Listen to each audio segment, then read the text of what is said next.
este taller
Eh, qué nutrida asistencia.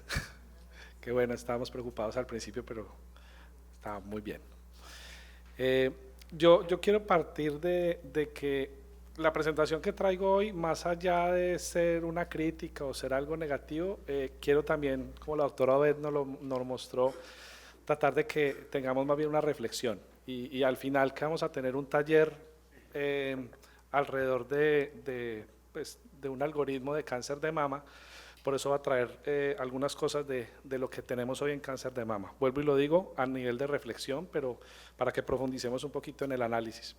Lo que la doctora Odette pues, acaba de mostrar, pues, para nosotros es también conocido, o sea, hemos hecho un esfuerzo grande, una inversión gigantesca de dinero, cómo generar guías. Todos saben que hoy en día hacer una guía de práctica clínica está costando alrededor de 1.000 millones de pesos, y una vez sale la guía, nos demoramos de que Conciencia la pruebe casi a los 2 años, lo cual ella lo mostró claramente.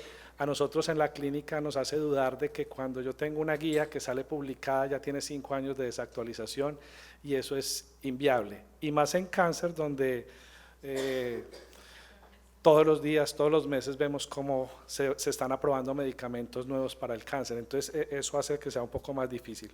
Esto es solo para mostrarles lo que hacemos todos los días. De hecho esta ya está desactualizada porque ahorita tenemos, ya no son mías, ya no son rías, ya es Maite, y vamos a seguir evolucionando en el tiempo y en la velocidad con que van cambiando las cosas. Esta no se preocupen que no la ven porque la tienen impresa ahí, y más tarde vamos a trabajar sobre ella, pero va a ser un foco solamente en ese pedacito de la guía, y es lo que todos conocemos como screening o la fase temprana de búsqueda, y pues todos los países y los países desarrollados hace mucho rato nos mostraron que la búsqueda activa de casos tempranos de cáncer de mama definitivamente mejora la supervivencia. La discusión está en a quién les hacemos el screening. No voy a entrar en los detalles de si es mejor bajar los 5 años o poner los 5 años más. La guía de nosotros, y yo estoy absolutamente de acuerdo con ella, es que entre los 50 y los 69 años las pacientes deben tener una búsqueda del sistema de salud a través de una mamografía. El autoexamen como tal, todos sabemos que no tiene ninguna demostración de que haga que tengamos diagnósticos tempranos y no implica ninguna modificación en la supervivencia de las pacientes, pero pues el autoexamen como tal por una persona pues que es la misma mujer, si no está entrenada, pues realmente no va a dar mucha validez. De hecho, incluso en las consultas de primer nivel tratamos a los estudiantes de enseñarles a que hagan el examen en una consulta médica normal, pero eso no ha demostrado que pueda ser eficiente como lo es la mamografía. Entonces empezamos a hablar de tecnología, y esa es entonces discutimos todo el tiempo que cómo la tecnología impacta desfavorablemente los costos si queremos aplicárselo a una población general y queremos hacer que vengan tecnologías nuevas. Pero eso es solo para mostrarles, y aquí no hay que ser ni radiólogo ni nada para mirar la calidad de lo que una mamografía análoga da sobre una mamografía digital. No, como el tiempo es corto, no quiero extenderme a mostrarles todas las ventajas que tendría una y a la otra. Básicamente la ventaja de esta es el costo contra una calidad de imagen que me permite hacer, como la tecnología digital lo permite, hacer unos contrastes y unas cosas que hagan que yo pueda, desde el punto de vista de radiólogo, identificar una lesión sospechosa o no, ver unas microcalcificaciones. Pero si le queremos poner un poquito más de tecnología, entonces también tenemos tomosíntesis, que tiene un CUPS en nuestro sistema. La tomosíntesis tiene un CUPS, entonces lo mismo, un poco más costosa, un equipo más costoso, pero pues aquí lo mismo, sin ser radiólogos vemos una lesión aquí, que si le ponemos tomosíntesis, que es meterle 3D a eso, uno de una vez ve una lesión espiculada que pues quiere uno biopsiar hoy mismo, ¿sí? ¿Qué se ha hecho? ¿Qué se ha hecho para mirar los estándares? Y esto es una publicación, esto es de la OMS, vean la fecha, 2016, cada 2 o 3 años se va actualizando en diferentes cosas, pero específicamente, ¿qué nos dice esta guía? Esta guía es extensa, quise solamente mostrar lo que tiene que ver con la parte de interpretación de la mamografía, porque estamos hablando de tecnología, pero la tecnología, coloquialmente dicho, no es de flecha, sino de indio. Y si lo miramos acá, esto es lo que ellos dicen que es el mínimo de experticia que requiere un radiólogo. Dice, primero, tiene que ser radiólogo.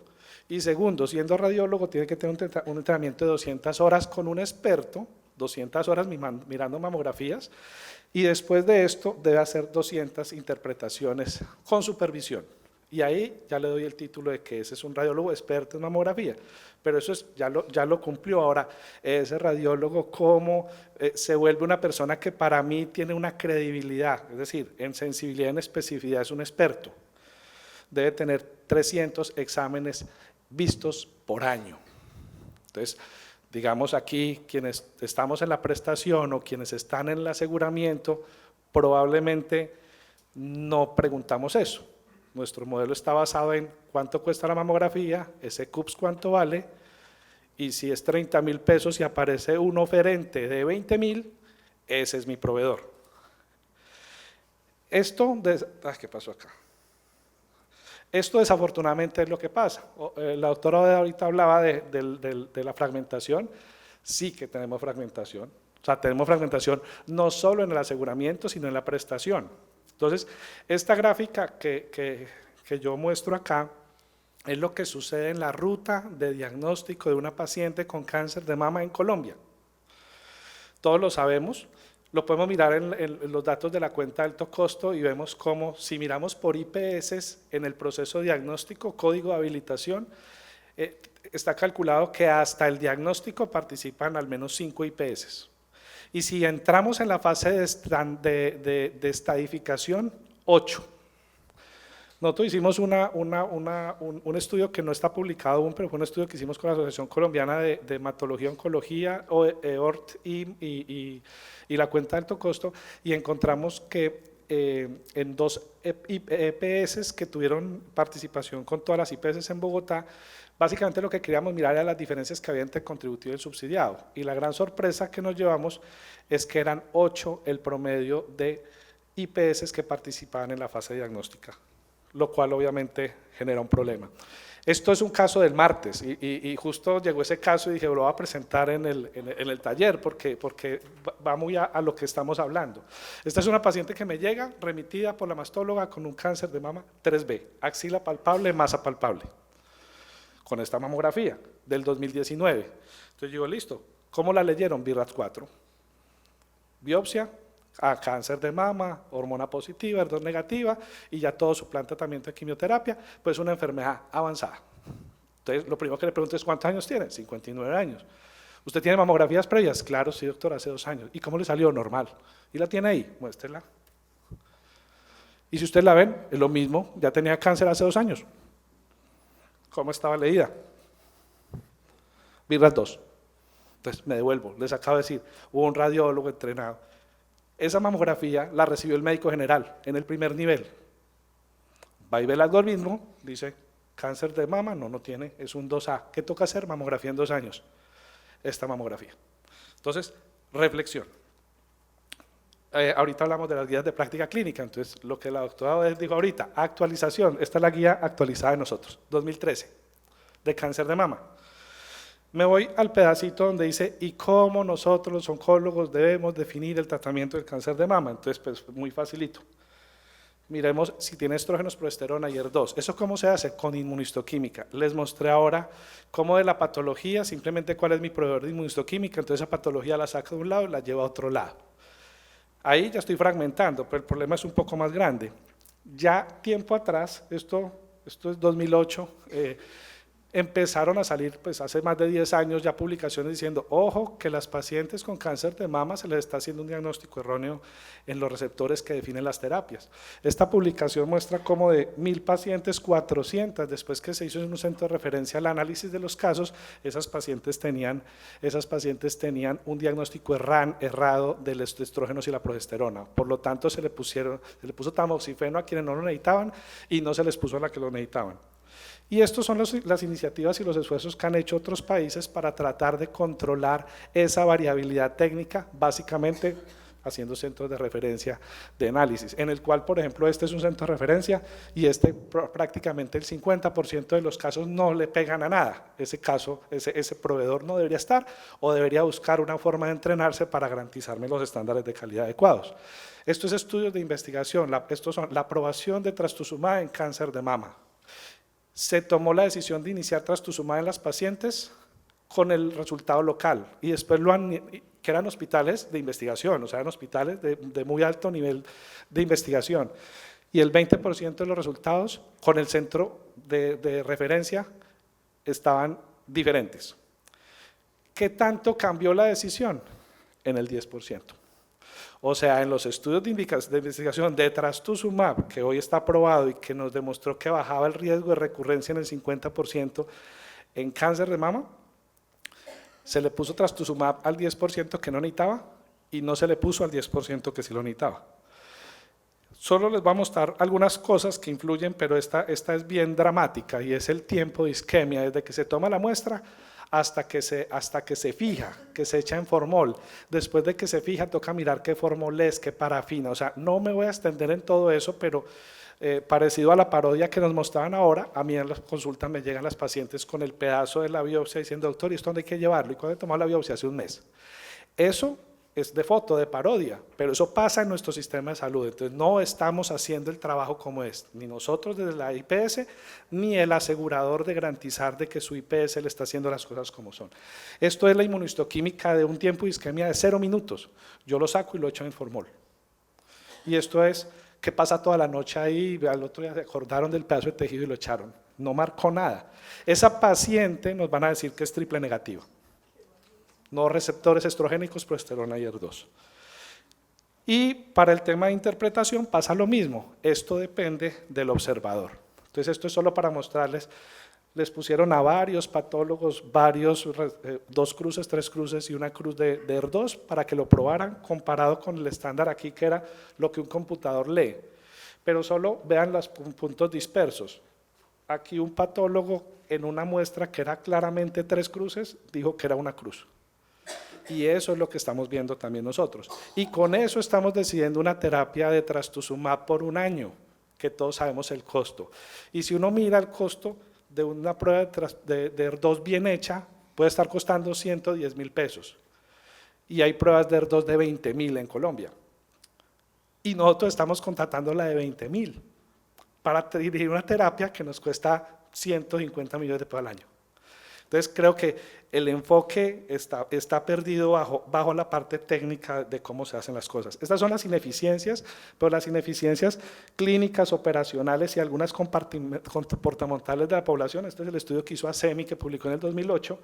Todo esto es lo que tenemos como ineficiencias. Controlarlas todas, complejo, pero si hay un buen relacionamiento en el modelo de contratación entre el asegurador y la IPS que le permita hacer el análisis técnico antes de tomar la decisión de precio, combatiríamos mucho de esto. Antes de estar hablando de cumplamos los tiempos, es con qué los voy a cumplir. Y para todos es claro el tema de la cuenta de alto costo, que está midiendo tiempos, pero yo les estoy mostrando no los tiempos, les estoy mostrando qué estamos haciendo en cada uno de los tiempos. Con lo que les muestro hoy, lo que podemos prever es que así mejoremos los tiempos, al final cuando miremos la supervivencia global, si yo no le puse trastuzumab a la que lo requería, y si se lo puse a la que no lo requería, los pronósticos van a ser malos, independiente de que yo me dedique a los tiempos. Entonces, estos son los indicadores por todos conocidos, esto es el ranking, todos queremos estar ahí, todos estamos haciendo un esfuerzo voluntario como IPS por eso, pero necesitamos también que el esfuerzo sea conjunto, es decir, que el verdadero objetivo sea el pronóstico de los pacientes, y ese verdadero objetivo del pronóstico de los pacientes va dirigido no solo a cumplir los tiempos, no solo a cumplir estrictamente el protocolo, el algoritmo, como llamemos, estamos obligados a que nos sentemos ambas partes con un nivel de confianza suficiente y ojalá con un experto de parte del asegurador que digamos, bueno, ¿y su prueba de HER2 qué tiene? Porque la que yo necesito como asegurador le va a pagar es esta. Y el prestador va a tener que decir, no la tengo, entonces o la tiene o no se la contrato. Y la dispersión del sistema, de que los pacientes tengan que voltear por el sistema a 8 IPS para que se haga un diagnóstico, debe tratar de cada vez ser un poco más en centros de excelencia, en centros que estén entrenados en manejar los pacientes. Esto está reciente, está en fase de estudio y que probablemente va a salir pronto ya la resolución definitiva, pero básicamente lo que nos dice es, con esos resultados de indicadores, yo les voy a girar UPC a través de la cuenta de alto costo. Quienes lo hagan bien van a ganar por resultados y quienes lo que hagan mal van a perder por resultados. Por ahora son EPS, pero es obvio pensar que las IPS también van a participar de esa o penalización o un pago adicional por. Eso es todo de mi parte. Muchas gracias. Al final pues vamos a tener ya la parte del taller y los llamo a la reflexión.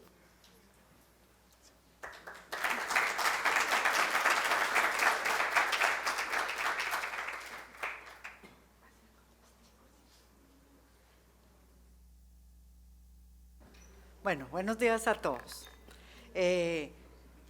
A nosotros, en el marco de este taller como Organización para la Excelencia de la Salud, nos correspondió, ¿cierto?, articularnos un poquito con la doctora Odette y con la percepción que nos muestra Jaime, pero mostrar un poquito cuál es la posición y el concepto que la OES quiere entregar para tratar de abordar y cerrar este problema, ¿cierto? O sea, cómo realmente lograr utilizar las herramientas de guías de práctica clínica, de la evidencia, y para nosotros ha sido muy importante el concepto de modelos de atención integral. Uno de los puntos más importantes para que un modelo corra es tener equipos multidisciplinarios, y como el concepto no es solo mío, realmente vamos a presentarlo como equipo. Quiero entonces invitar a mi equipo de trabajo, no solamente yo, sino el doctor Carlos Fernando Valencia, que es médico, es emergenciólogo y es magíster en innovación y emprendimiento. Concepto muy importante de pronto para pensar otras formas de transformar los modelos de cómo lo hacemos rutinariamente. Entonces, por eso lo quiero aquí a mi destra, ¿cierto? Y el otro es Camilo Gutiérrez. Camilo es médico también, hace parte del grupo de investigación del grupo de ortopedia de la Fundación Santa Fe de Bogotá, y en la Organización para la Excelencia es uno de los líderes, asesores médicos de proyectos en esta línea de desempeño clínico. Entonces, a mi siniestra. Vengan acá. Lo que nosotros queremos presentarles, no se me quieren poner ni a la derecha ni a la izquierda, ellos están ahí, es mostrarles que lo que nos está mostrando tanto la doctora Odette como en la perspectiva de la realidad de una visión de alguien que maneja pacientes con oncología en el proceso de atención, pues no es algo que sea nuevo, es viejo, ¿cierto? Y es lo que nos ha mostrado desde hace mucho tiempo. O sea, si uno pone la publicación del Instituto de Medicina de Estados Unidos del año 2001, pues esos eran los resultados que se veían, ¿cierto? Cómo realmente, a pesar de los avances de la tecnología, del conocimiento científico, de la evidencia de práctica clínica, lo que realmente perciben los pacientes y los resultados que tenemos en los pacientes no son los que deberían tener. Y creo que es lo que ellos nos han mostrado. Llevamos 18 años, ¿cierto?, con esta publicación donde muestra un abismo gigantesco entre lo que se debería dar y lo que se da. Y en esos 19 años lo que hemos visto es que el abismo es aún mayor en el último informe que desarrolla el Instituto de Medicina de los Estados Unidos. Más grande todavía, ¿cierto? Y lo que se ve es que realmente el impacto no lo estamos logrando, y en este informe analizan no solamente los resultados de Estados Unidos como tal, sino de todos los países de ingresos medios y bajos, y miren los resultados, cómo muchas de las muertes y de los eventos adversos están relacionados con no calidad, no logramos generar valor para el paciente.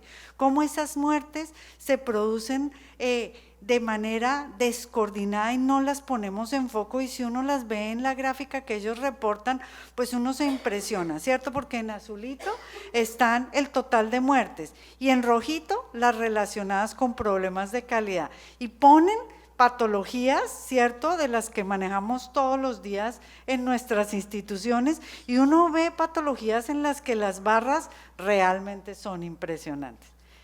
Ese es el background, eso es el marco, eso es el problema. ¿Por qué no estamos obteniendo los resultados que tenemos?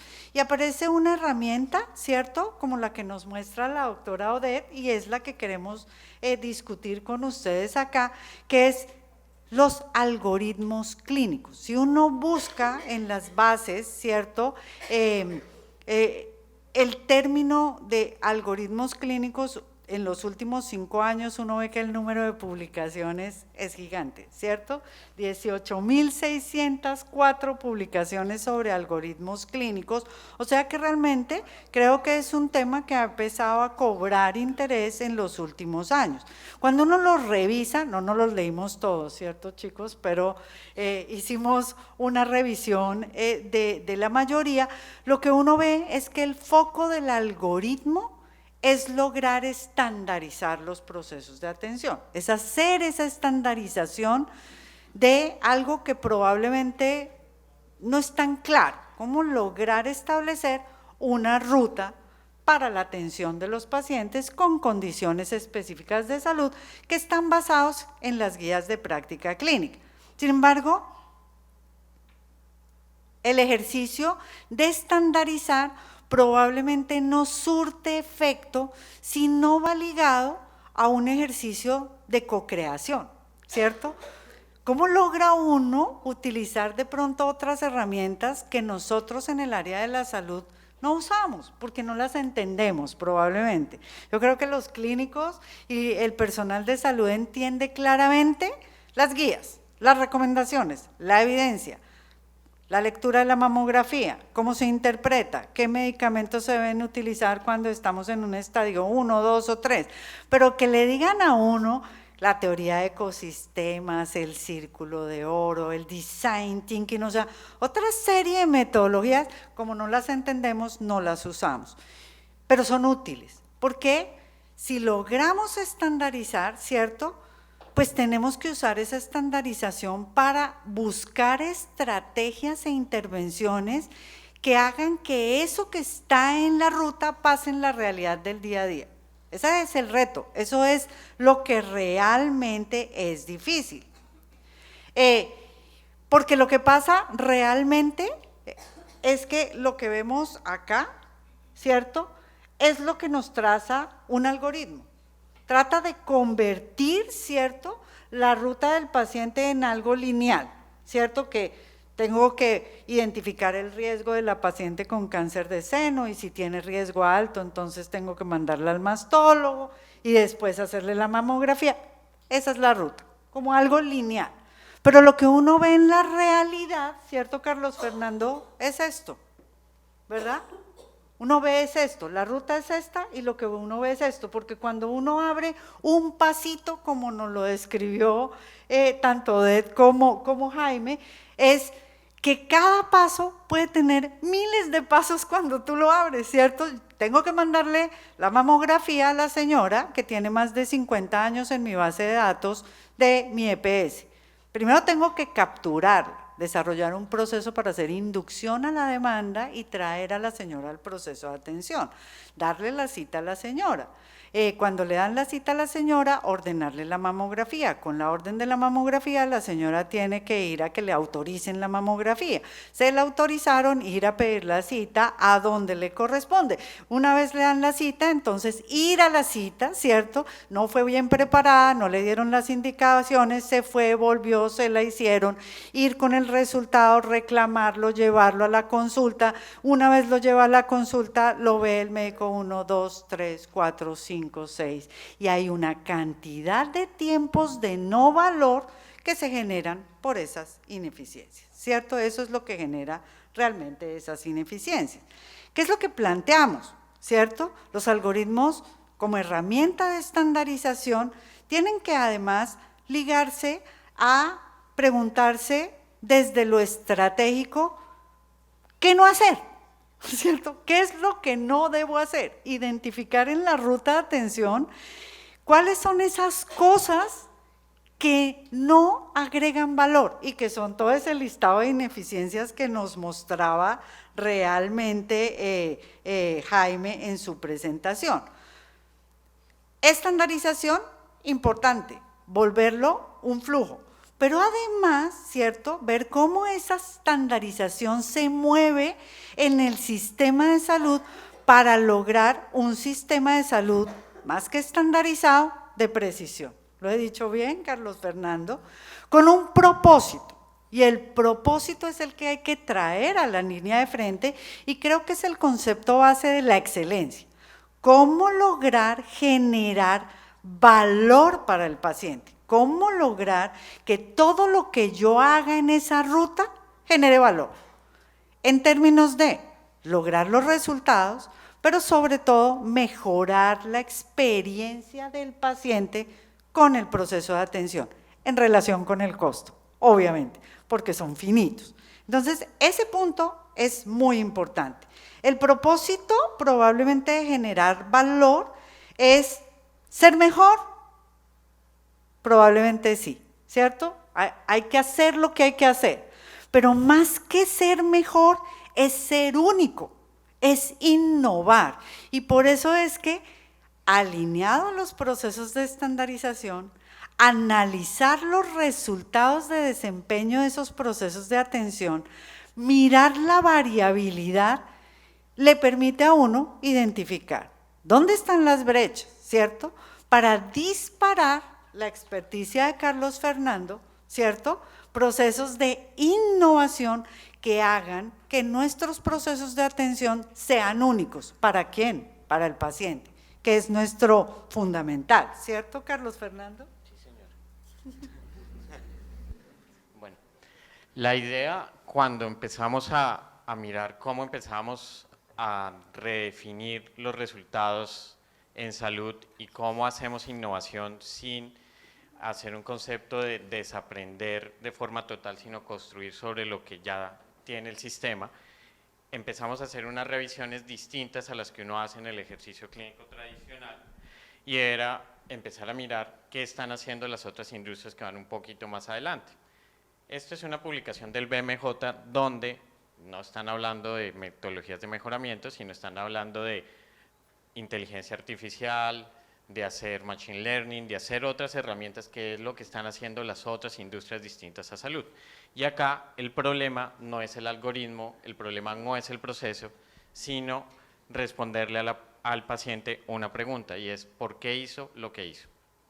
A él no le interesa si yo le hice la inmunohistoquímica en el laboratorio A o en el laboratorio B, porque él asume que eso se hizo con la mejor práctica disponible y que estoy en un centro que está certificado, que está por Plaintree, por Joint, por todas las estrellas que ustedes quieran ponerse sobre los hombros. El problema es por qué tengo el resultado que tengo. De ahí que estas publicaciones están llamando la atención a que los pacientes ya no les interesa la ruta, sino les interesa el resultado percibido desde los ojos de él, asumiendo un costo importante, y es que pues nosotros no nos podemos decir mentiras en salud, nosotros solo curamos el menos del 20% de las condiciones de salud, el 80% son enfermedades crónicas. Entonces, pues, el salvar vida o el curar, pues tal vez no es la respuesta, y él lo que está buscando es otro escenario distinto. Y está haciendo preguntas como cuando hablamos de stroke o hablamos de infarto, es ¿cuánto tiempo yo me voy a demorar en volver a tener una calidad de vida como la que tenía antes del evento? Y eso es resultado en salud para él. No es si yo cumplí el tiempo puerta balón, si yo cumplí el tiempo puerta aguja, o si yo hice el procedimiento, lo entré y lo saqué en 3 días de un hospital. Esto nos llama la atención sobre estos 3 puntos que los tocamos todos los días con la doctora Pombo en la OES, y es, estamos muy robustos en estructura, nos encantan los procesos, pero tenemos serias deficiencias en los resultados en salud. Y la pregunta es, porque nosotros nunca nos hemos sentado, es ¿qué es un resultado en salud? Y los resultados en salud no pueden ser trazables a las patologías de forma uniforme. El resultado en cáncer de seno, dependiendo del estadio, debe ser uno, pero si nos pasamos a leucemia es otro, y si pasamos hoy en día a leucemia mieloide crónica, son otros, distintos a una patología oncológica de toda la esfera. Acá llega otro punto y es que está en total sintonía con lo que está hablando el ministerio, y es, nosotros tenemos igualdad en salud, tenemos universalidad, somos muy exitosos en tener una cobertura amplia, y acá esto se articula a lo que nos han presentado nuestros expositores, y es igualdad no es igual a equidad. Igualdad es que dos pacientes pueden tener acceso a la mamografía, a una digital y la otra, ¿cómo se llame? La otra pueden tener el laboratorio X o Y, pero el punto es la equidad. Y la equidad es si esas intervenciones cumplen con dos características. Tienen un impacto y son efectivas para la resolución de su conducta en salud. Porque nosotros, cuando tocamos temas de innovación y lo hacemos atados a salud, asumimos que los algoritmos nos solucionan un problema, que son las habilidades y la estandarización de las condiciones en salud, porque nosotros al interior sabemos que no tenemos unificados los procesos de formación en salud, uniformes, independientemente médicos, enfermeras o el personal de apoyo. Ahí es donde trabajamos, que todo el mundo haga lo mismo y que nadie tenga que pensar si puso o no puso el medicamento o si hizo o no hizo el procedimiento. Pero cuando uno toca eso en el resto de las industrias, dicen no. Cuando usted habla de muda o desperdicio o atado a tiempos de no valor, eso sí es importante, pero si usted no ataca procesos, inventarios, movimientos, defectos, sobreproducción, exceso de tiempo y transporte, usted realmente no está atacando los desperdicios que usted está teniendo en su entorno.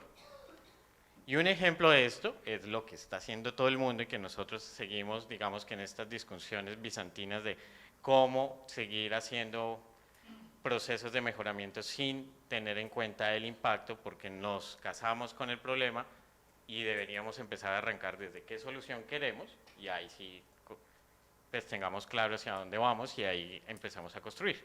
Este ejemplo, que es una publicación del Instituto Tecnológico Massachusetts en alianza y en co-creación con el Mass General, muestra un caso de una paciente a la cual se le hizo una mamografía leída por un radiólogo experto en ese hospital, donde demostraba que esta es la primera mamografía hace 5 años que la habían reportado como normal, le hacen una mamografía a los 5 años y ya tiene una lesión tumoral. Volvieron, hicieron este mismo ejemplo, hicieron un reporte de casos con cerca de 60.000 pacientes y demostraron que si uno utilizara los datos que uno acumula en salud y le hiciera inteligencia artificial, con inteligencia artificial 5 años antes hubieran podido demostrar que tenía una lesión tumoral. Eso es demostrar impacto en salud y es darle propósito a los datos que acumulamos día a día y empezar a abandonar el hecho de que un dato, si no va a generar un impacto, pues no debe ser un dato. Más allá de que sean los datos de reporte a las fuentes oficiales que nos los piden obligatorios, ¿cierto? A veces nos quedamos ahí, construimos los datos para tener indicadores, pero esos datos no alimentan una base de datos para que nos permita hacer análisis, ¿cierto?, pero probablemente hacer posanalítica para definir probabilidades que probablemente sí es la ruta de utilizar adecuadamente la tecnología para soportar el mejoramiento de los procesos de atención. Y con esto yo les quiero mostrar, y es que a nosotros, en el ecosistema que estamos, a nosotros nos hacen estrategias de estandarización todo el tiempo. Cuando los Android o Apple empieza a sacar sus productos, ellos le estandarizan. Y es así ustedes quisieran poner el cargador que ustedes quisieran ponerle a su celular, solo le funciona un tipo de cargador. Eso es hacer un proceso de estandarización que se llama Pokayoke, y es quitarle la variabilidad al proceso. Y es así usted quiera, no lo va a poder hacer. Esto quiere decir que ellos ya no se preocupan si usted sabe o no sabe cargar un celular. Ese no es el propósito de ellos. Pero tomaron una acción para que usted minimizara el riesgo y que ellos se dediquen a hacer lo que tienen que hacer. Y es empezar a crear ese modelo o esa cultura que se da en torno celular y no hacer ese proceso que nosotros creemos que hacen las industrias, y es que a uno le venden un celular. Ellos no le están vendiendo celulares a la gente, le están vendiendo el derecho a pertenecer a la cultura de Mac. Y por eso compran un celular cada 2 años. Bueno, compramos, aunque toca cambiar el Huawei porque ya vamos a ir. En ese entorno, nosotros quisimos traer un concepto de innovación que es la teoría de los ecosistemas, y es que usted no puede tener impacto en una condición o en un problema si usted no tiene en cuenta estas 3 cosas. El microsistema, que son las instituciones de salud, y es lo que ustedes hacen día a día en sus instituciones, que está en torno al paciente, que es el centro, que es el core, que es todo lo que hablamos acá, y que está enmarcado en un universo grande que es el ecosistema, que es el sistema de salud y sus redes integrales de servicio. Ustedes van a ver que ustedes tienen muchos problemas y que crean estrategias de mejoramiento para un problema que no lo pueden solucionar ustedes. Ustedes no pueden solucionar cómo hacer que los pacientes le deriven los pacientes, la institución o la EPS o la IPS o la red derive los pacientes, que no tengan dispersión en los procesos de diagnóstico y tratamiento, pero ustedes tienen seguramente eso priorizado dentro de su matriz de riesgo. O cómo hacer para que el pago sea unificado si eso viene de un ente superior, y es en la medida en que uno no se entienda como parte de un universo, vamos a seguir haciendo soluciones aisladas para impactar los resultados de salud. Y estos niveles del sistema de salud se ven en diferentes formas, y los hemos venido discutiendo con el doctor Lackman y las discusiones con el doctor Wu. A nivel del gobierno corporativo de los hospitales o el gobierno médico que está debajo del gobierno corporativo, lo vemos aquí, en el ambiente y en el macrosistema. Y ya ahí para abajo empiezan todo lo que es el mesosistema, los niveles de atención, cómo se dividen las especialidades, y tenemos ya en las primeras líneas de atención, en las trincheras, como nos decía el doctor Bu, las unidades mínimas replicables, donde se está transfiriendo el valor y donde se está recopilando esta información que tenemos que empezar a aprovechar para tomar acciones que le generen valor al paciente y al sistema. Y aquí es donde vemos la unidad anatómica, ¿verdad?, de la salud. Ahí es donde se está recopilando la información y donde tenemos que empezar a aprovechar y a recolectar esta información para generar un impacto en la salud.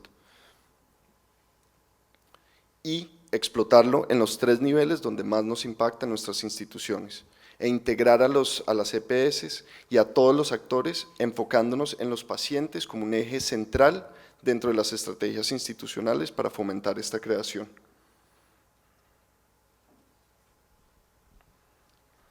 Pero si ustedes ven y uno dice, no, yo les estoy echando aquí una carreta nueva y toda esta vaina es innovación, pues todo el sistema británico ya está empezando a cambiar la forma en que se están preguntando los resultados en salud. Y están empezando a mirar, bueno, sí, tenemos el algoritmo que ustedes quieran, el modelo que ustedes quieran, pero ¿a quién va dirigido? ¿Qué va a impactar? ¿Dónde lo vamos a hacer? ¿Y dónde va a tener el impacto? Es empezar a cambiar las preguntas y empezar a evaluar qué acciones nosotros deberíamos dejar de hacer y si vale la pena centrarnos en el proceso si no tenemos aún claro el resultado.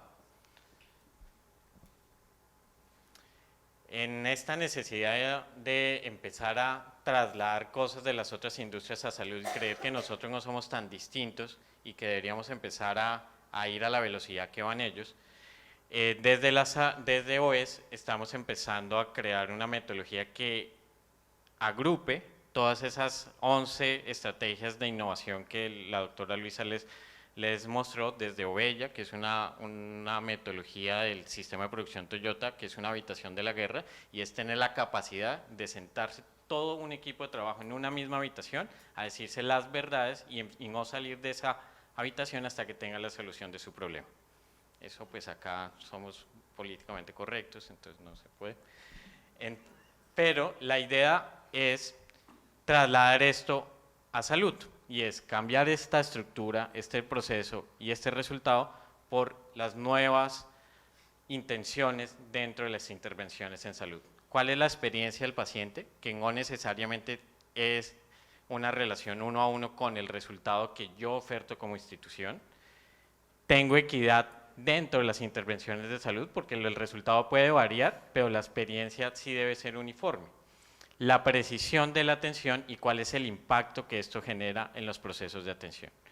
No todo lo que se haga en salud requiere una intervención. O sea, digamos, y en ciertas condiciones, y en oncología puede darse que la decisión no sea no tratar. Y no tratar también es una decisión médica. El punto acá es cuál va a ser el impacto de la decisión y qué es lo que hace uno una vez tiene todo el conocimiento. Que ahí es donde están las diferencias de los centros de excelencia versus un modelo de atención tradicional y es cuál es su diferencia y qué lo hace distinto si todos utilizan el mismo modelo de atención, los mismos algoritmos, la misma evidencia. Es que yo hago algo, una vez tengo todo el conocimiento y tengo la capacidad de generar conocimiento y no preocuparme por lo que hace el otro, sino cómo hago para yo ser único, ser innovador y empezar a volverme un referente que no tenga techo, que abandone esa concepción de porcentajes y se convierta en un índice. Dice, no, pues yo nunca voy a tener índice cero de eventos adversos, exitoso, porque entonces siempre va a mejorar y nunca va a tener esa línea del olvido donde usted pasa ahí y usted dice, yo ya estoy eliminado, molesta a los que están de ahí para abajo. Entonces, ¿cómo volverse ese referente? ¿Cómo ir más allá? Pues el manejo del paciente debe ir más allá del hospitalario. Tenemos que empezar el manejo o alcanzar al paciente antes de que entre, estar considerando su ambiente extrahospitalario y seguirlo una vez se haya ido el paciente. Hay que romper esas barreras que hay dentro del sistema, las barreras que trae el paciente desde su casa y tratar al paciente o a la persona, como decía la doctora Sarabia, más no al número que representa para nosotros y empezar a utilizar y generar un valor para él. ¿Y cuáles son las características de este ecosistema clínico que tenemos que integrar? Un liderazgo exitoso, líderes que fomenten el crecimiento de los profesionales, que haya bienestar médico, que los pacientes sean un eje indispensable de la estrategia institucional y que el desempeño esté constantemente en mejoramiento y que el eje central sea, como dice el doctor Carlos Fernando, central, que la información y la tecnología la empecemos a integrar dentro de nuestro sistema y así tengamos el mejoramiento sostenible continuo dentro de nuestras organizaciones. Entonces, en ese orden de ideas, creo que el reto es todo, ¿cierto? Los algoritmos, las guías de práctica clínica llevadas a algoritmo permiten estandarización, pero esos algoritmos deben ser el soporte de modelos de atención que rompan barreras para el paciente, que rompan las barreras, que no puede ser que mi alcance es solamente mi pedacito, el alcance es el del paciente. Debe intervenirse todos los actores, cómo se alinean los actores a la ruta del paciente, cómo se alinean los diferentes escenarios, las diferentes disciplinas clínicas, pero en un propósito, en el propósito de obtener los resultados. Obvio, los resultados son importantes, pero más allá de los resultados es cómo se mejora la experiencia, cómo hacemos que la experiencia del paciente sea extraordinaria al interior de su sistema de salud, no al interior de mi IPS o al interior de mi EPS, al interior del sistema de salud. O sea, en ese continuo, en esa integralidad que es de lo que hemos venido hablando en este foro. Ese es el reto y eso es lo que queremos trabajar con ustedes en el marco de este taller y con sus organizaciones en la transformación de nuestro sistema hacia un enfoque de modelos de excelencia. Muchas gracias. Gracias, Andrés.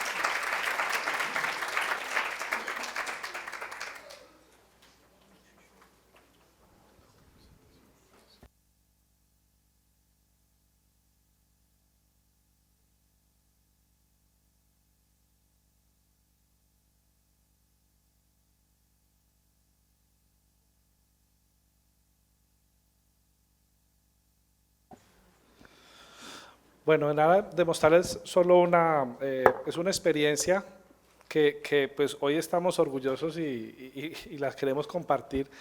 Y es basado pues, en todo esto que hemos hablado, es decir, sabemos qué toca hacer, todos sabemos qué debemos hacer, sabemos qué necesitan los pacientes y al final tenemos el reto de lo que más creo que nos hace falta es el tema de confianza entre los aseguradores y los prestadores. En aras de ese tema de confianza, pues nosotros hicimos un modelo de atención con una EPS, no me dieron autorización por ahora para decir quién es, entonces si están aquí probablemente se han sentido orgullosos también. Pero básicamente en ese relacionamiento de confianza vimos un problema y era un problema que es el que les puedo mostrar aquí, pues, todos lo sabemos y lo vemos en los indicadores de la cuenta de alto costo, así que no es nada oculto. Tomamos unos tiempos, estos son varios, podríamos hacerlo con muchos indicadores, pero en aras del tiempo solo voy a mostrar estos dos, que es el tiempo entre el reporte de la mamografía, que es patológica, normal, de acuerdo al algoritmo, y la confirmación, que como un número mágico, obviamente es el número que se decide, obviamente entre más corto sea el tiempo es mejor, pero podemos decir que son 30 días, y que el tiempo entre la confirmación de la patología y la consulta sean 15 días, y esto es lo que tenemos. 4 EPS, de las cuales una es del subsidiado, e incluso puse ahí algunos particulares y prepagadas que teóricamente deberían tener unos tiempos mejores. Y vemos cómo, si son 30 días, vemos aquí lo que sucede, en donde incluso la del subsidiado le da mejor que esta EPS2, que no va a decir cuál es la EPS2. Y en el segundo tiempo, este segundo tiempo, vemos cómo deberían ser 15 días y ni siquiera el particular eventualmente pudo acceder. Ahora, obviamente aquí yo no quiero decir que el asegurador también tiene parte de la demora, probablemente también la IPS, nosotros tengamos un pedazo por temas de oportunidad o lo que sea, pero aquí como todo lo que son procesos, lo importante no es buscar un culpable, lo importante es qué es lo que tenemos que hacer. En esas ineficiencias y en esa búsqueda de qué es lo que pasa, pues obviamente la doctora Pombo lo describió ahorita fácilmente. De una orden médica a que eso se ejecute y sea vuelto otra vez a ver por el médico, ocurren 1000 pasos.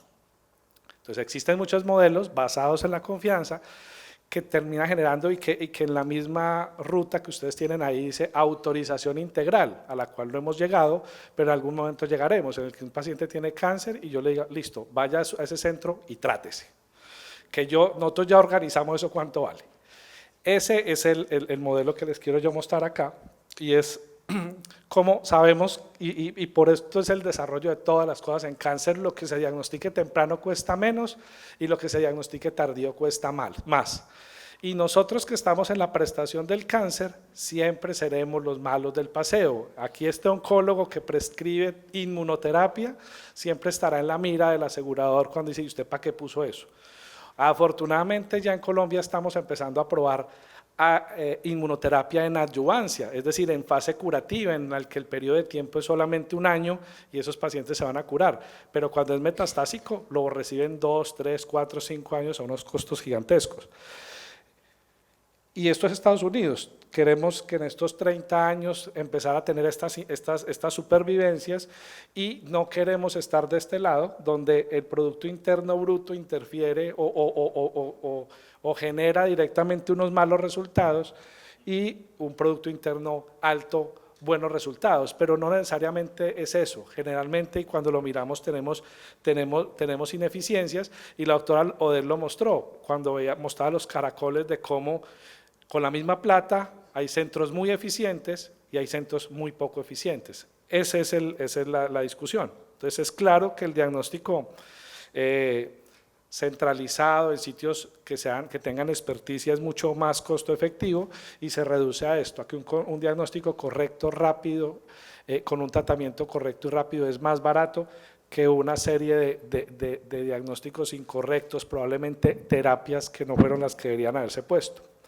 Y esta es la diapositiva importante en la cual esta era la EPS1 que les mostré en el primer cuadro con estos tiempos y básicamente hicimos un modelo de contratación que era un mix entre PGP y Fee for Service, en el cual logramos meter estos tiempos, es decir, desde el tiempo de reporte de mamografía a confirmación por patología pasamos de 72 días a 30 días, o sea, lo bajamos a más de la mitad.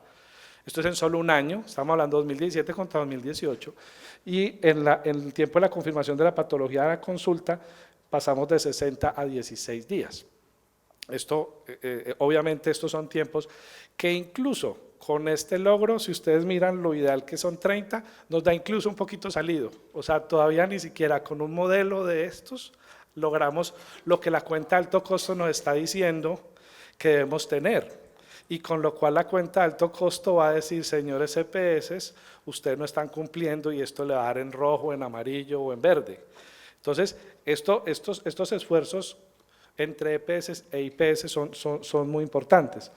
Si miramos lo que el plan de Senal quiere, que es que al menos el 60% o más de los pacientes están diagnosticados en estados tempranos, es decir, menos de 2B, pues este número mejoró, o sea, estábamos sin cumplimiento de 2017 y un impacto de 5 puntos, que uno diría que no es mucho, pero 5 puntos lo metió en objetivo.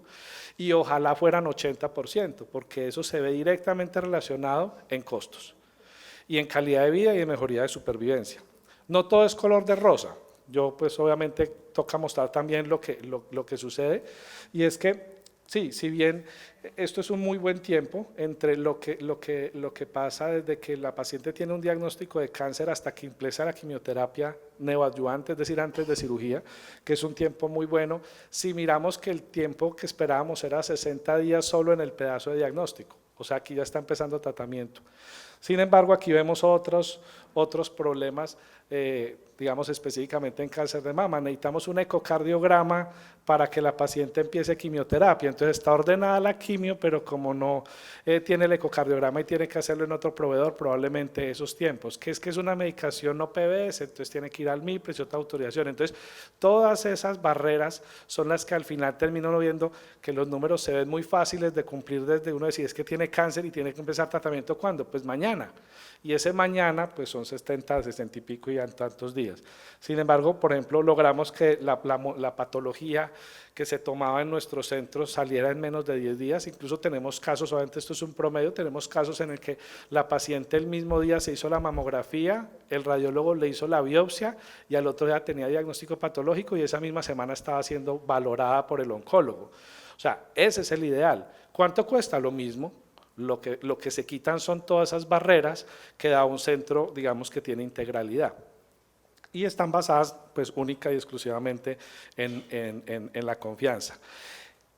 El tema quirúrgico nos ha hecho evolucionar a nosotros como institución, es decir, nosotros partimos de que éramos solo centros ambulatorios, pasamos a tener una clínica con cuidado intensivo, con quirófanos, con patología, con imágenes diagnósticas. Hace un mes nos habilitaron, menos de un mes nos habilitaron otra clínica en Manizales y en los siguientes 4 meses vamos a tener otra clínica en Armenia. O sea, este tema de oportunidad le genera a uno esa duda obviamente ya tengo una relación de confianza con el asegurador que me dice, listo, opérelos usted, y me genera a mí ya una cosa de decir, ahora tengo que dar oportunidad porque ya el balón está de mi parte. Entonces, esas son todas oportunidades de crecimiento y oportunidades de ir mejorando la confianza, que debe únicamente y exclusivamente estar dado por resultados de salud. O sea, al final, todos estos pedacitos que estamos hablando se tienen que volver, pues, yo creo que la conclusión final, y es con lo que el paciente sienta que recibió. Y eso lo va a ver en supervivencia, en calidad de vida y en resultados en salud. Muchas gracias.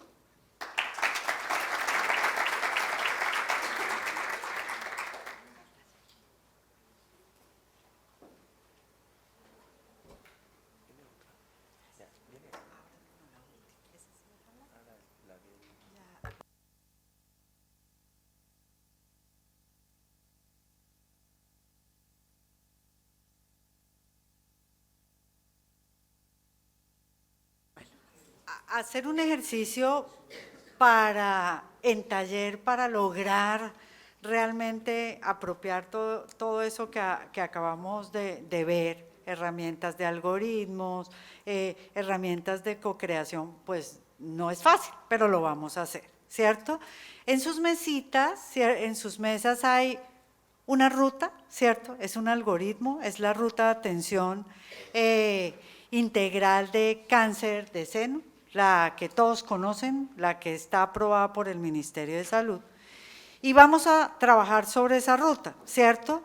Hemos identificado para esa ruta 4 hitos con Odette y con Jaime, con Carlos Fernando y con Camilo, que nos parece importantes analizar, que son el hito de promoción y prevención. Ya vimos que ahí hay una serie de actividades que se vuelven importantes, ¿cierto? La de diagnóstico temprano, que es otra muy importante, la de el manejo multidisciplinario y la del seguimiento, porque una vez tratamos a los pacientes con cáncer de seno, pues esas pacientes tienen que tener un seguimiento. Cada uno de esos hitos tiene un colorcito. Promoción y prevención es rojo, diagnóstico es verde, manejo multidisciplinario es morado y seguimiento es azulito.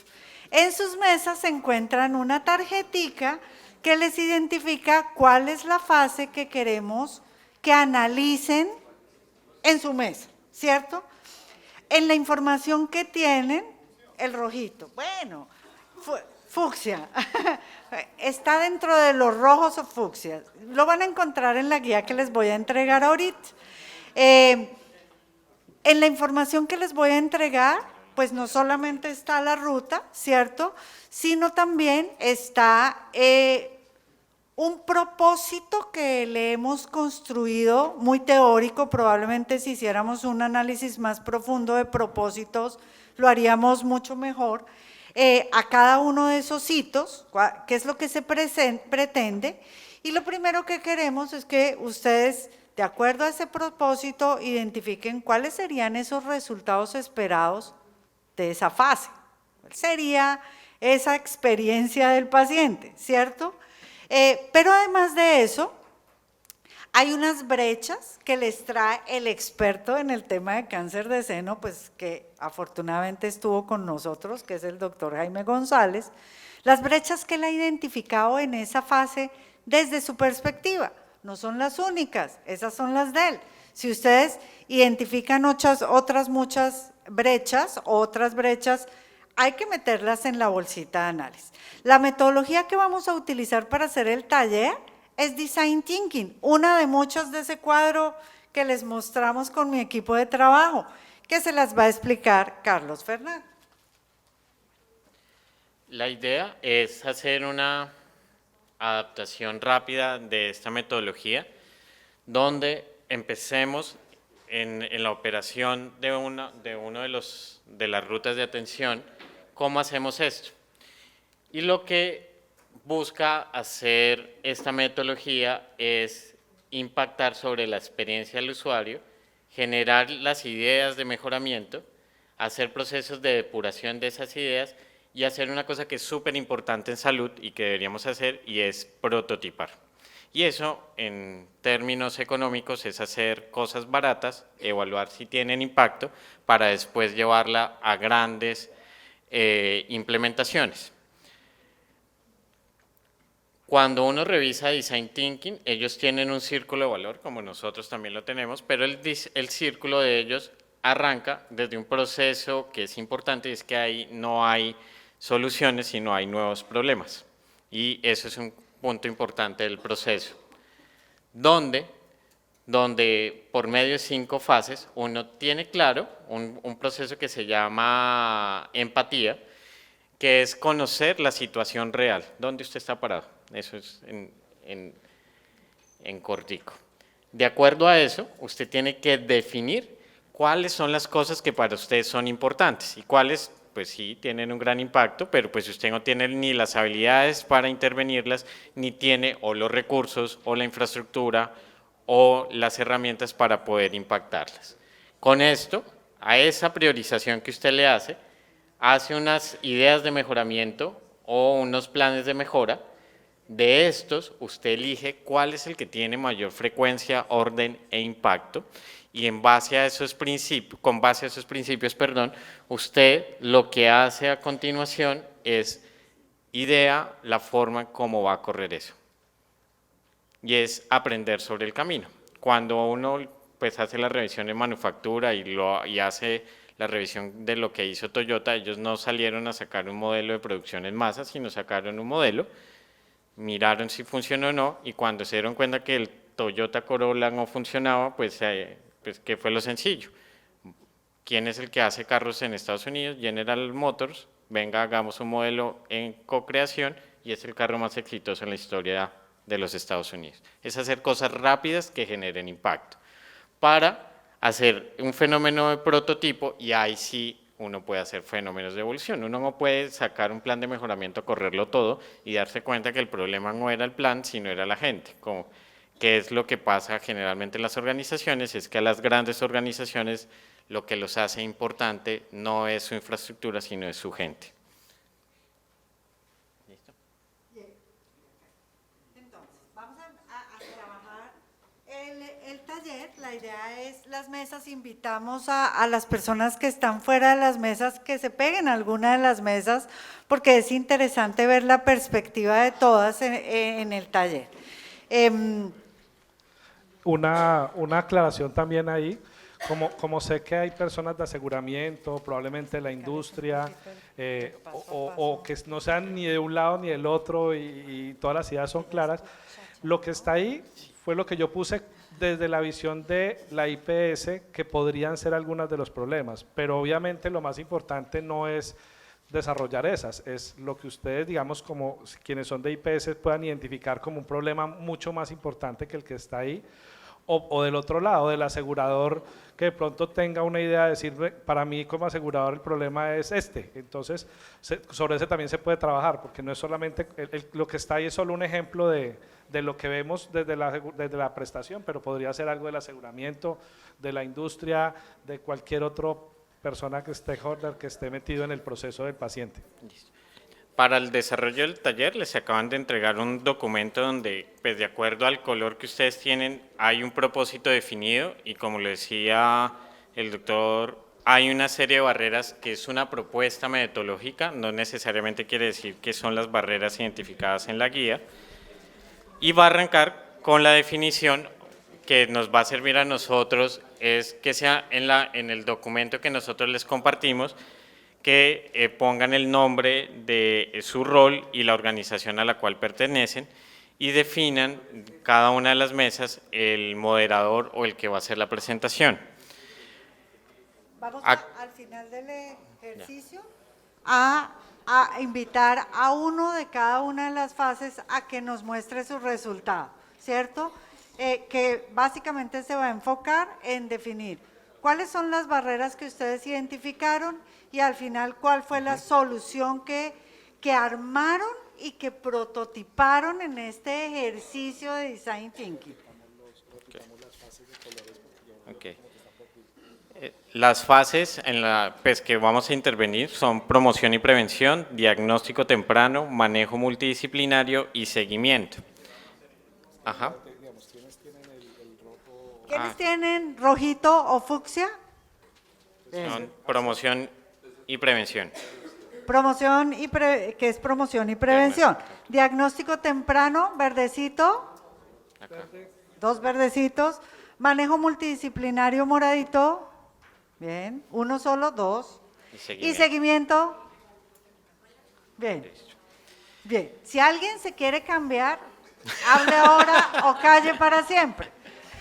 Pero no, yo creo que es más hacer el ejercicio enfocado. Uno debería hacerlo en todas las fases, pero pues vamos a focalizarlo en las mesas de trabajo.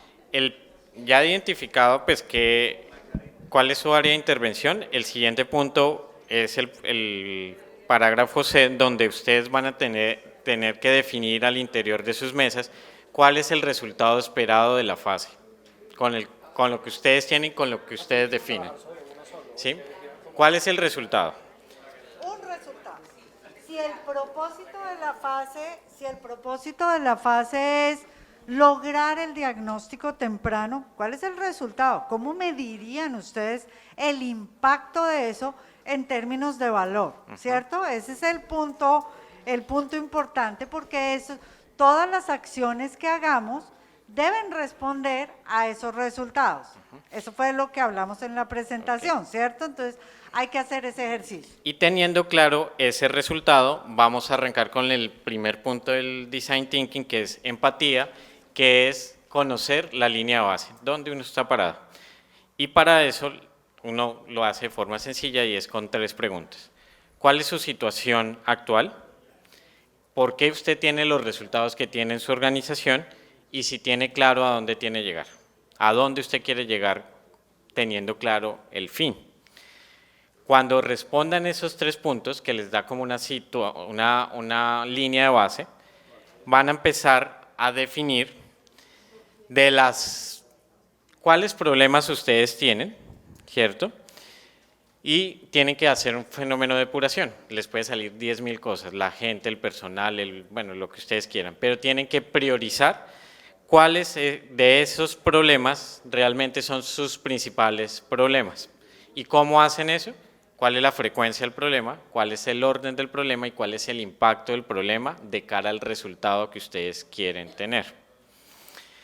Cuando hagan esa semaforización de decir, venga, nos vamos a concentrar en estas 3 cositas, van a empezar a decir, bueno, y ahora sí, como me dice la doctora Luisa, van a fumar cilantro y van a empezar a idear. E idear es empezar a decir, bueno, ¿y qué vamos a hacer para intervenir esas acciones? ¿Y cuáles van a ser los requerimientos para poder crear eso? Y esas acciones son viables, son factibles, se pueden reproducir, tienen impacto, tiene cómo medirlas y tiene claro el tiempo del resultado de esa intervención de salud. Si esas ideas que ustedes tienen no cumplen con esas condiciones, pues seguramente estén condenadas a morir y pues de forma temprana ustedes la mandan al cementerio y empiezan a hacer un fenómeno de depuración de esas ideas. Con esas lluvia de ideas van a definir una de las que les salgan para proseguir con un fenómeno de prototipado y es cómo van a hacer el plan de implementación de eso. Bueno, y esta vaina pues sí suena muy bonito. ¿Cómo lo hago? ¿Y cómo lo ejecutamos? Que era lo que les decía la doctora, que se alinea mucho la doctora Odette cuando nos decía cómo implementarlo dentro del modelo. Una cosa es pensarlo y otra cosa es cómo implementarlo en el modelo. Y creo que podemos terminar ahí nuestro taller, porque la fase de testeo probablemente es la que ustedes sí van a hacer en sus organizaciones cuando se implementa el plan de implementación. Hay que volver a medir el impacto para mirar qué tanto la línea de base cambió y se movió. La dejamos en el taller porque es importante que los que se quieran llevar la guita, pues se la puedan llevar, pero vamos a trabajarlo hasta el punto 4, que es la de prototipado. Y todo este grupo vamos a estar apoyándolos en las mesas. ¿Cuánto tiempo les damos, Jaime? Tenemos hasta las 12:30. Yo creo que podemos darles 20 minutos para que después podamos oír de por lo menos una mesa de cada fase que nos muestre cuál fue su brecha y cuál fue su solución prototipada. ¿Sí? El interés era que ustedes se llevaran como una estructura metodológica para analizar un algoritmo, ¿cierto? Pero mirar cómo ese algoritmo identifica barreras y co-crear paralelo a la estandarización con una herramienta diferente que creo que no habíamos utilizado, que no conocíamos, pero que espero empecemos a conocer. Como no tenemos tiempo, ¿quién de promoción y prevención tiene una brecha y una solución? Creo que ustedes, ¿cierto? Entonces, tienen promoción y prevención. ¿Cuáles eran los resultados esperados? ¿Cuál fue la brecha? ¿Qué solución plantean?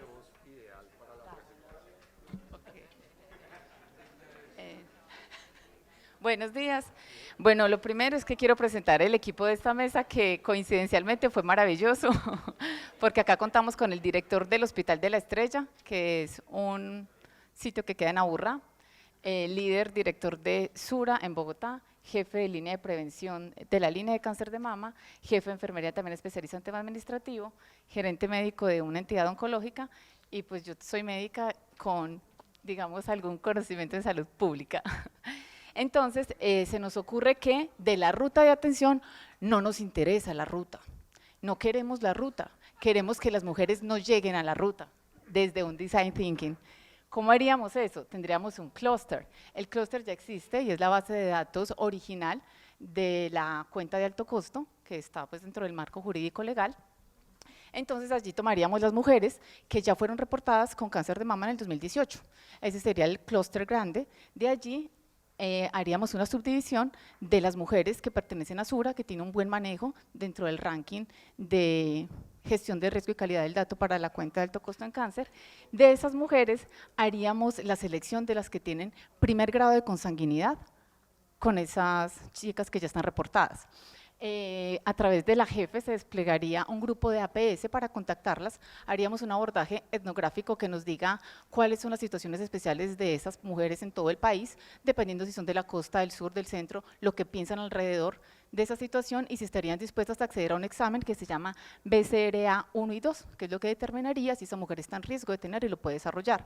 Si acepta y accede, entra directamente, si entiende, nos damos la posibilidad de saber que entendió pero no quiere aceptar, trataríamos de hacer una sensibilización para ver la importancia y el impacto de su salud, de su supervivencia y también sobre el sistema, pues que realmente impactaría en costo porque pues no tendría cáncer y de allí saldría pues la investigación maravillosa que se puede medir, que serían resultados excelentes porque no tendrían cáncer.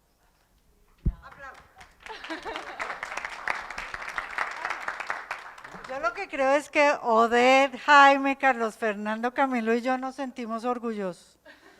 Nos sentimos orgullosos porque fíjense cómo no queríamos que encontraran era la ruta, sino una idea diferente, innovadora, algo innovador, habrá que desarrollarlo. Ese será el proyecto de innovación probablemente a futuro de una organización o de un equipo de trabajo. Sacar la cabeza y mirar otras posibilidades y otras formas diferentes de hacer las cosas es lo que hace que una ruta se vuelva realidad, en el propósito que genera valor para los pacientes, para la salud, para la población. ¿Algún otro equipo que crea estar listo? Y creo que terminamos, ¿cierto? Bueno, en el equipo de nosotros les presentamos a Leti. Leti es aplicacionista de tomografía de General Electric. Jorge Valencia es médico y hace parte del Hospital Santa Sofía de Manizales. Vanessa es enfermera y hace parte de Sura. Y yo soy Ana María Sierra y soy ingeniera biomédica y también trabajo en Sura. A nosotros nos tocó el diagnóstico temprano y nos identificamos con 4 barreras a las cuales les encontramos solución, ya corrimos un piloto y nos ha funcionado. Y les vamos a contar en 5 minutos. Calidad del screening, modelo de gestión del riesgo de acuerdo al resultado de la mamografía, acceso de buena calidad de la biopsia, formol y parafina de buena calidad, o sea, al doctor Jaime le vamos a dar tranquilidad. Calidad del informe de patología con el correcto diagnóstico. Entonces lo que nosotros hicimos fue realizar un desarrollo tecnológico en el cual todos los prestadores de imágenes mamarias tenían que reportar sus resultados. Con el resultado del BI-RAS se hace la clasificación del riesgo, con eso podemos identificar quién es el 1 y 2 va a tamizaje, el 3 a seguimiento, como lo dice la guía, y 4 y 5, Sura determina que esos pacientes van a una sede propia. En esa sede propia se hace un equipo multidisciplinario y están en el mismo momento con la misma paciente el radiólogo especialista en mama, el patólogo especialista en mama y el mastólogo. Ven a la paciente y le pueden realizar todas las ayudas diagnósticas y ahí se puede clasificar de nuevo el paciente porque hay de todo en el mercado y se puede decir si el paciente pasa a un BIRAT menor o pues sigue en ese BIRAT de alto riesgo. Y se le realiza ahí la mamografía, la tomosíntesis, la mamografía con contraste, se le puede realizar también la biopsia estereotáxica, el TrueCut, el BACAP, y como el patólogo está en sitio con la histotecnóloga, hace la tinción de la muestra, determinan por el BACAF el principio, pues el riesgo inicial, ahí se hace la biopsia TrueCut, se extrae, se hace tinción y se pasa al laboratorio. Con el laboratorio logramos hacer acuerdos de la patología en 3 días hábiles, pero como el patólogo está en sitio y ve la correlación de las imágenes con el mastólogo y el radiólogo, puede determinar inmediatamente antes de que salga la biopsia, inclusive las inmunohistoquímicas. Y como la sede es integral, al paciente y el mastólogo determina ahí en sitio las ayudas diagnósticas complementarias, el CT de tórax o el rayos X de tórax, la ecocardio, la ecografía de abdomen, los paraclínicos, y cuando llega la IPS oncológica ya tiene todas las ayudas diagnósticas complementarias, el resultado de la patología, y en ese tiempo entre la sospecha y el diagnóstico no pasan más de 8 días. Ya lo probamos desde septiembre hasta enero, desde septiembre del año pasado hasta enero, y ha funcionado. Wow. Una experiencia. Estamos haciendo cierre de brechas porque la articulación e interoperabilidad con todos los prestadores es compleja y queremos que se pueda extender a nivel nacional. Una experiencia que ya va en implementación, bravo, ¿cierto? También interesante, diferente, ¿cierto? Diferente. Fíjense que innovación puede tener diferentes niveles y eso es importante. Le sumaría uno telemedicina con el oncólogo de referencia para poder hacer algunos ajustes, el que lo va a manejar para generar una estrategia de comunicación que permita optimizar además todo eso. Ahí logramos que los mastólogos que están en el circuito diagnóstico hacen parte de las IPS oncológicas, entonces se hace la relación con oncología. Esa relación de comunicación que se vuelve muy importante, ¿cierto? Para poder mantener un equipo rodeando al paciente. Muy bien. ¿Nos queda tiempito para alguien más que esté listo? Si no hay nadie más que esté listo, el objetivo del taller era darles el conocimiento, una herramienta, cómo se articula con otras muchas herramientas para garantizar y generar modelos de excelencia que realmente respondan a cambiar el futuro de la salud en Colombia, en México y ojalá en el mundo. Muchísimas gracias a todos, esperamos que hayamos transferido conocimientos diferentes y pues solamente agradecerle a Odette, a Jaime, a Carlos, a Camilo por este espacio que creo que salió muy lindo. Muchas gracias.